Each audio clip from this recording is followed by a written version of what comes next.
This is Recruitment Agency Ignition with Andy Whitehead. Helping you build your recruitment employment business fast. Using digital and automation and one-to-many systems, tools, and inbound strategies.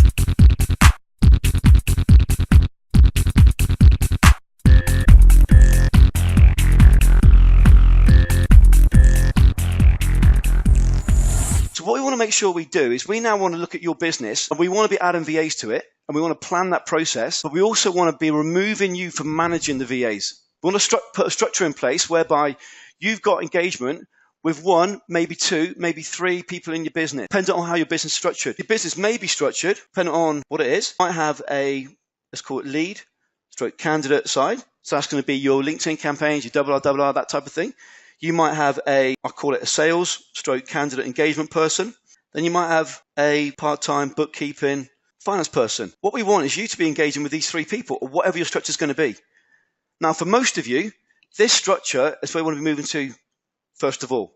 Two parts of the business, bring in the business, bring in the candidates, engage, get them across the line.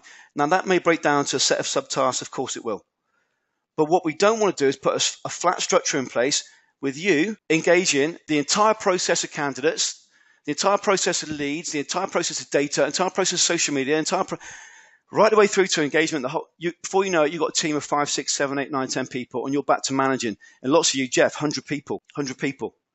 So imagine, Jeff, when you manage 100 people, you had a structure maybe of 8 team leaders, or however your structure was, or maybe 3 program managers down to sub-teams underneath there. We want to take the same mindset here. But again, in business, we don't do this. In our own business, we just flick, and before we know it happens, then we get into overwhelm and we get into stress. So what I want to do is I want to now spec out and put in place our project manager. Now, you might not be there yet. You might have just one VA or 2 VAs, but it could be, I'm not saying it is, it's like the bullshit about the super VA, the VA who works on data is also a content creator. It could be one of your VAs may well become a project manager. It may not also, by the way, I'm saying it, guys, just so you know. But what we want to do is now put in place, what does that role look like? What are their responsibilities? What do I need to stop doing? So we actually want to have a defined role there. And the sooner you get it off your plate, the sooner you give it to maybe an existing VA and take on another VA or another 2 VAs, the quicker the growth is going to happen. What we don't want to do is add, quote, work to your diary, add management to your diary, looking at every low metric to your diary. Let me know. So what we want to be doing is this. We want to be now planning out, if not getting this moving, getting your project manager in place. It's the most glorifying, releasing thing you will ever do. When we talk about your weekly activity, daily activity comes looking at metrics, it comes from project manager creating these things. So that said, first thing I want to do is this, guys. I want to bring up page 1. And first thing I want you to do is to spend 2 minutes getting some clarity on what we're looking to do here. And by that, I mean the following. Really simple. So if we break it down into the following. So it's easy saying, well, as we did last week or the week before, it's easy saying we'll do $1 million. What does that break down into? But if you've been on the calls recently, you have some idea about this. So let's say next 90 days. So the goal was to get 30K in that 35-day period, wasn't it? First 7 days get meetings, and then the next 35 days get paid. So for 30K, what needs to happen? So with you, it was build data, it was run double R, it was get T&C signed, it was find candidate, engage client. Now, in terms of that role there, I just want you to quickly think about what activities are happening, or what need to happen. Next, for 90 days, if you want to be doing 90K, it might be the same. For 1 year, for those of you who said I want to do 500K, think at a high level, what needs to happen? Well, I'm going to need 30 placements. That means I'm going to need 90 one-to-ones. I'm going to need, in that case, 270 candidates put forward. I'm going to need whatever it is. I want you to get some clarity on what you're looking at, first of all, what this really means. Whatever's going to be for you, whether the numbers work for you. So if you look at 90K, you know the implication of that. Whether you look at, I need to make 50 placements, 60 placements. I want you to break down very quickly what the outcome is financially, and then I want you to get a sense of, we'll go through in detail later on, a sense of what needs to happen. We're not going to go through it detailed right now, everything needs to happen, But I want you to get some reality on this. It's easy saying we're going to do £1 million. It's easy saying that, when in fact we've got no plan for it and no structure in place. 3 years, what's your outcome? So for those who want to sell my business, well, what are we turning over at that point? We turning over 1 mil? We turning over 2 mil? What needs to happen to sell your business? We need to have systems in place. We need to have 12, 24 months of proof. Consistency. What needs to happen? Get some reality first. I want you to get your gut moving before we jump in with the easy stuff of, yeah, I'm going to do $1 million, man, and there's no thought going into it. So what's your outcome? And I want you to get a sense of, what does it actually mean? What actually needs to happen? Because when you actually start to think about this, you can't do it. You and a VA can't do it. But if I could do one thing different, one of the few things I do different, one of the many things I do differently, is be one of the few at the top of that process. One of the things I would have done differently is structure my business properly from the outset. So then, what do we want to happen? Why do we need this? Your role in the business is why you're here inside the inner circle. Is to get a model that works. Get a process that is proven. Your job is to get the strategy up. That's it. So you come here to get a strategy. Get it working. Know it works. So your job as the business owner is to get it up. It's to come up with a strategy. Right, I now need to make sure that happens. Now, what does a PM need to do? And it's what we all do now and what we all own now. The PM needs to make it real. So Tiffany's on the call. I'd say, Tiffany, from what I know about yourself, you've probably got a project manager role. Inside you. That's a lot of what you're doing. So you make it real. So Brant says, right, I want 40 podcasts recorded. I want to be top of iTunes. This is what I want. So Tiffany goes away. Right, who are the 40 people we want to interview? How do we get on iTunes? It's Tiffany's job to make it real. Then what happens? Well, Brant wants to turn that into leads. He wants to turn that into business. Or they record the first podcast, then they've got to do the second podcast, the third podcast, did it 40 times. So that process, think what we do inside the inner circle. It isn't, I'm saying to you guys, right, you've been with me 2 months now, I'm going to give you a dozen new strategies. It isn't. We implement a strategy and then we get it converting. So what needs to happen next? Someone needs to make sure that that process is recurring. It repeats. So with Tiffany, it's 40 podcasts. So Brant says, I want this podcast, I want to be in top of iTunes, I want to do 40 podcasts. Project manager, right, your job to make it real. Then someone needs to make sure that happens 40 times. So that might be a VA. And they repeat it over and over again. Or it might be a PM stroke VA. But then what happens? So let's think about a LinkedIn campaign. Or let's think about, or back to the podcast. Brant says, let's make it nice and simple. Something is tangible. So Brant says, I want to do 12 Maven webinars this year. The first year I did it, I brought in, I don't know what the exact figure was, $750,000 for Maven webinars and referral process. So what I want to do, I want to do the same again this year. So what needs to happen? Do we just do exactly what we've done before? No, we don't. What we want to make sure we do is we make the process better. We improve it. So why is it lots of you focus on double R, which is great and sometimes not so great for me. But why is it that someone can get a 94% reply rate on double R? Well, they've got the process up. They've got it real. They've repeated it 2, 3, 4, 5 days. And then they're improving it and making it better. So this is going to sit. Now, the minute, this will probably come back to you. Now you're back in at the deep end again.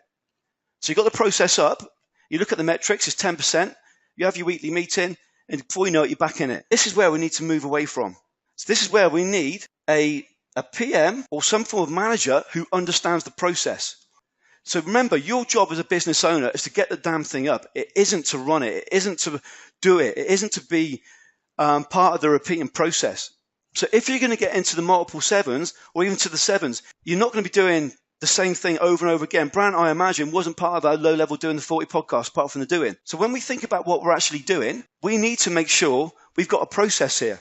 So what have we done so far, guys? So we've got, at this point, the handover blueprint is what we've created for you already. This is where you hand over to your PM. We've done this before, guys. That's in previous sessions. So if you just did 12 of those a year, 12 handover blueprints a year, you got 12 processes where the criteria, the variables, the metrics are defined and the PM understands them. So we've got the handover blueprint. Now down here, making it real, this comes down to our repetition. This is the bit that I hate. This is the bit where we've got to use systems. It's where we've got to document what we're doing. And how do we make it better? Simple. Our 30-day sprints. We spend 7 days running this, 7 days running this, 7 days running this, 7 days running this. And you manage the process. But what we need to get a grip of really, really quickly is if you're involved every small part of your business and you start to grow, you're going to create a job for you, an awful lot of stress, and it will become really unenjoyable. Things will start to break. You probably keep growing. But A, you miss out on a lot of money left on the table. And B, you're not going to be a very happy camper. So remember, your job as the business owner is to get the damn thing up. Now, at the minute, and when I first started business, the whole thing was me. I'm doing everything. And because I'm a control freak in lots of ways, it continued to be a lot of me. But it really takes off when you let go. But remember, your job is to get it up. And the magic, the handover, is from you to the PM, which we've covered before. Anyone not seen a handover blueprint, let me know. So we want to make sure we get this in place. You've got the process for you as a business owner. And this role will become the most important role in your business. So Jamie Town, Clarico, on Jamie's hot seat, what did Jamie say? So Jamie was doing, 12, 13 million pounds. Shut down 6 branches he shut down in his first 6 months with us. Went from 8 branches down to 2. So the most important person in his business is his VA. He went from 30 staff down to 7.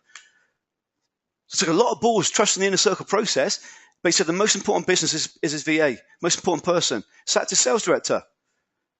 But in reality, the most important person will become is PM. And you might have a PM for lead generation and candidate generation, a PM for sales, candidate engagement. You might have 3, you might have 1. But I want you to get this straight away. There's a process, and you need to dissect your business into those processes. What I want to do is this. First of all, I want you to just have a quick heads up on where you are right now. What is your VA having problems with? So what you want to do is this, first of all, is I want you to think about what's going on right now, either in terms of managing your VA or indeed your actual task right now in terms of what you're doing. So, for example, I've spent time this morning, I was sent metrics on a RR campaign that we're testing. We're putting together a scaling process we've been testing for what feels like an eternity for you guys. And I was sent metrics on that. I want to pull my eyes out. I want my PM to be dealing with that. But my PM needed some help from me. So we got down to that level. So what if I've got a problem there with my training with my PM? What are frustrations right now, or time killers for you right now? Just want you to list them. So first of all, Ken, that's Ken T. I just want you to list them. Bam, bam. So for me, it's looking at RR metrics. I don't want to be involved at that level in templates, but I have to be. Second frustration for me is our internal metrics, our reporting. We've got these new processes, and our dashboard's not complete yet. Our reporting, I need to look through 10 different spreadsheets roughly to look at metrics for the team. What is your list? Taxes. Yeah, taxes. I'm struggling, but still need to go through all the search results every time I do a LinkedIn search for candidates. Very time consuming. Yeah. See, Mike, VA not able to handle this properly. So, Mike, why is the VA not able to handle that properly? So I guess you've had a VA trial already, have you, Mike, and it's not worked. So what's been the problem? So when you do your search for those VAs, when you do your X Factor and you go through those search results, how do you actually select those candidates? What do you do that the VA's not doing? What do you do that the VA's not doing? Let me know. Ted, ATS is frustration. The thought of converting over to a new one is also frustrating. So I'm damned if I do, damned if I don't. So it sounds like you need to move over, Ted. But again, that isn't an activity you should be managing. Well, you should be doing. So Mike, taking too long to build my database. So break that down. It takes too long to fill my roles. Break that down. What's the constraint? VA doesn't understand my niche yet. Okay, to understand your niche, what do I need to do? So Mike, if you sat me in front of a computer, you say, Andy, right, these are the 500 or 50 candidates that we've had back and the results. I've selected 7. This is how I selected them. Okay, tell me, Mike, how do you select them? Because she's got pretty eyes. Well, you're not going to be saying that. Well, you might do, Mike, you ladies' man, but you're probably going to say, it's because I look for these keywords in this role. I look for these skills under this part of the profile. I look for this set of phrases inside the summary. These are the priority I need. So break it down. How would you choose? Yeah, Emma's got the handover blueprint from 30-Day Sprint. Nice. Thanks, Emma. So we come up with constraints, first of all. Now, next thing. In fact, first of all, I think based on what you guys said, let's do this. I think some of you are going through this now. Some of this is happening to you as we speak right now. So remember what we're doing. When we bring a project manager on board, and so Nick Hoadley, by the way, we need an update from you, Nick, soon. We bring on board. So Nick's got by the looks of it, before he knows it, it'll probably be 2 each side. So 2 recruiters, 2 VAs, then become 3 before you know it. Then it might be he's got a PM to manage one of each. It might not be. But what have we got happening? When we see a business plateau or not move as quickly as it should be, what tends to happen? Well, it's one of the following. So Judy, Guy, we've not got a VA yet. First thing is our speed. You might go, Andy, I've got fucking speed. I've got a VA. I've got double R running. Everything's great. You might think that. When you see the other 17 game plans we got, suddenly you'll realize that you're nowhere near where you should be.